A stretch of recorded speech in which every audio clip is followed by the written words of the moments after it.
Moon Knight, Black, White, and Blood. That's right. They're still doing these. Did the trend die off? I guess not if they're still doing them. Look, I didn't really like the first issue of this book.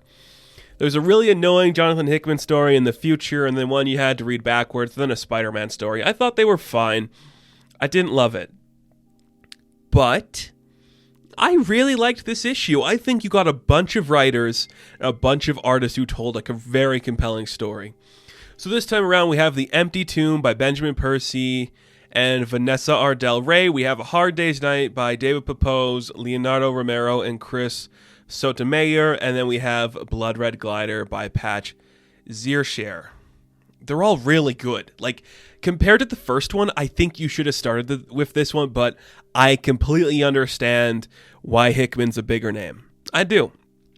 So let's jump into The Empty Tomb, which feels the most like a Vertigo book out of anything I've read from Moon Knight. Like, this is it.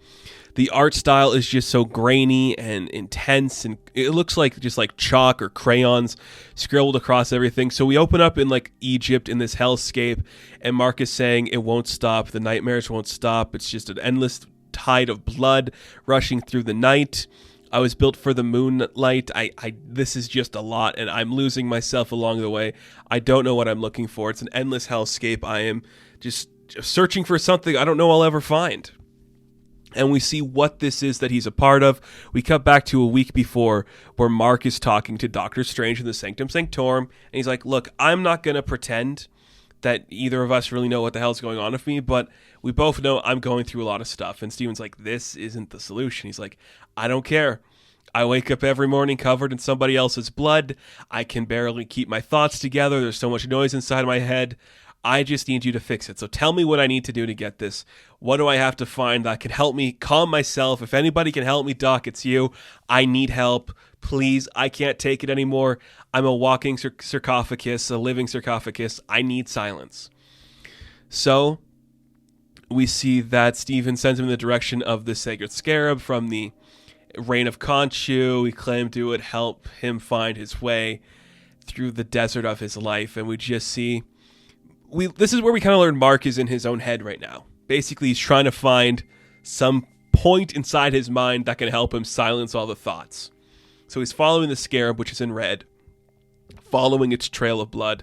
Hopefully, it'll lead him to somewhere where there's quiet. He eventually finds like a pyramid or somewhere he can go inside. As he goes inside there, he finds an empty tomb as he battles his way through all of the nightmares and all of the hell. And he just buries himself in the sarcophagus, and he becomes entombed and closes off. He doesn't know how long he's been there, but then we cut back to the sanctum, and we see Marc is in a bed, and then you see Wong shows up, and he's like, just a minute ago he was like, thank you, doctor, over and over, but now he's not saying anything. There's nothing going on. So Marc's just lying in a bed, and he's quiet. He's still. He can finally rest, and there's the scar of the moon on the top of his head, indicating he silenced all the voices and all the noise that are coming from his mind, pretty much putting himself into a catatonic state. And I'm like, whoa, this is a little Hellblazery, isn't it? I really dug this. It was so dark and disturbed and had this really intense visual style that made me uncomfortable. And the lettering for the title at the end was so gorgeous, very old school.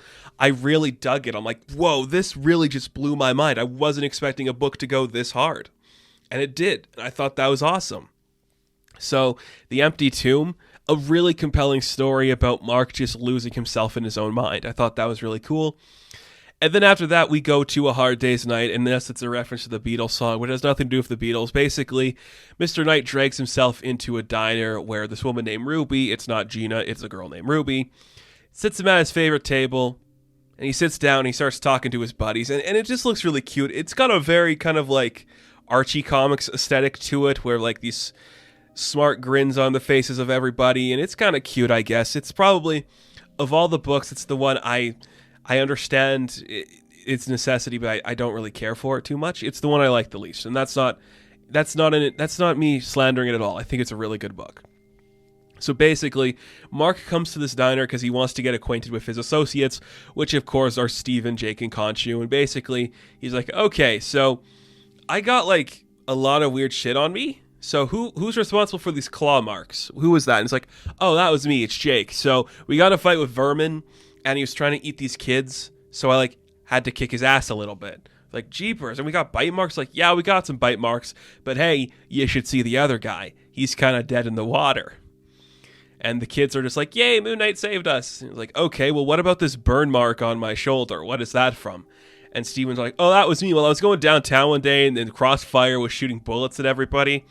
And he accidentally lit something on fire, and it caught a hold of us, and we burned our sleeve. And, well, it wasn't that good, but we did manage to take down Crossfire. He's like, okay, that's good. Well, why am I missing a tooth when I bite into my food here? And this is Conchu like, hey, this one's on me. You guys know sometimes I use the body to stop the ancient evils of the world from plaguing over everything the celestial upstarts to crave my power. Well, I got into a fight with Juggernaut as Sidorak was trying to fight his way through, and I broke one of your tooths. And he's like, jeepers, you were fighting Juggernaut? How did you do that? He's like, oh, it's fine. It's no big deal. Not my body, essentially. And it worked. And you just see, well, what about all the glass that's sticking out of your fist?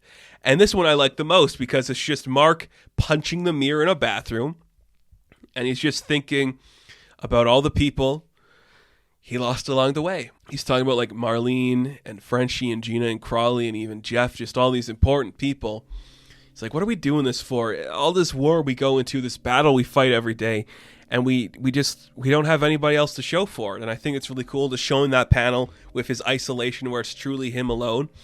Then a robber breaks in to get money, and this is where he just goes, ugh, the fight never ends, does it, boys? And it's like, no, my son, it does not stop at all. And it's like, okay, that's kind of fun. I like the energy it's giving off where it's kind of playful about the idea. It's an inspired choice to have all the personalities not know what's going on, and each time one of them takes control. I don't know if that's ever been the case, except if they temporarily block it out for some of the memories. But okay, that's something I could get behind. Very crisp artwork. It looks very fun. An interesting story. The one I like the least, though. I just think, yeah, it's fine.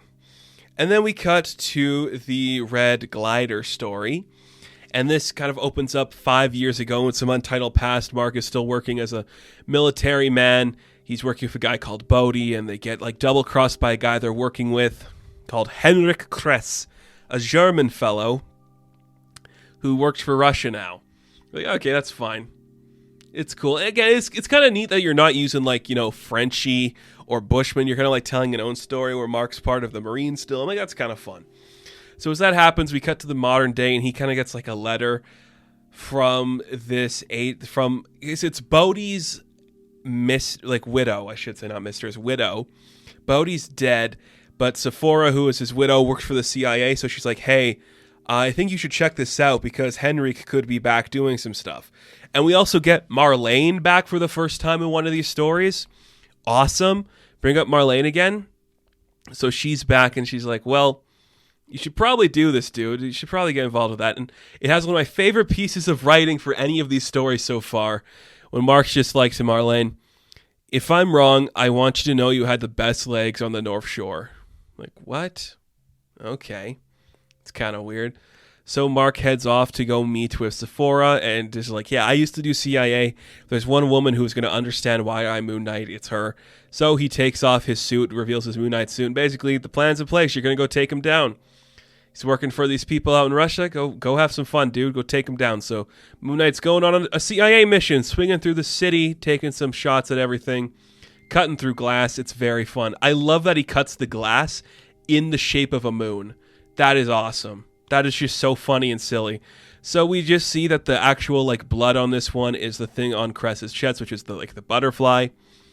Nobody wants to work with him, but he kind of took control of this operation, kind of Apocalypse Now style. So Moon Knight comes in, shoots some darts, kills some people, comes in to fight Kress. They get into a hand-to-hand combat. He's like, who are you? I'm the Blood Red Glider. Do you think you can beat me, you son of a bitch? Let's go. Let's fight. Marc's like, I lost a lot fighting this guy, but I'm still capable of doing it. Sends a dart into Kress and kills him. It's just like, I'm Marc Spector. And then he just joins the army, and they head him back. It's like, look, it's an American superhero. He wasn't really working with anybody except he was, but we can't confirm that. So we're just going to send him back home, and everything's going to be okay. And it is. He just goes home, and everything's good. And I will say this. Patch Ziershare, who's an artist I'm not familiar with. Oh my goodness, just a spectacular looking book. So crisp, so clean. I actually think it's the best looking book of the bunch. My favorite story is still The Empty Tomb, but I love the way this one looks. Like, this is such an improvement from the last issue. Just really fun stories about like Marc's kind of like depression and broken spirits. I think that's a really cool concept. I love the way this book plays with the colors, with like the scarab being the color red and the blood just being the only thing in the Hard Day's Night book, and then the chest of Cress being the red in the other book. Like, it's all so gorgeous and so cool. A big improvement from the last issue, and I love seeing these talents do some cool stuff. So it sold me. This issue really sold me on the concept of this book. I really dug it. So Moon Knight, Black, White, and Blood, issue number 2, I'm going to give a 7 out of 10. Now, thank you guys for watching this review. Be sure to like and subscribe to the channel. As always, you can check me out on Instagram, TikTok, and Twitter, and I will catch you guys in the next one. Have fun, stay safe, good luck.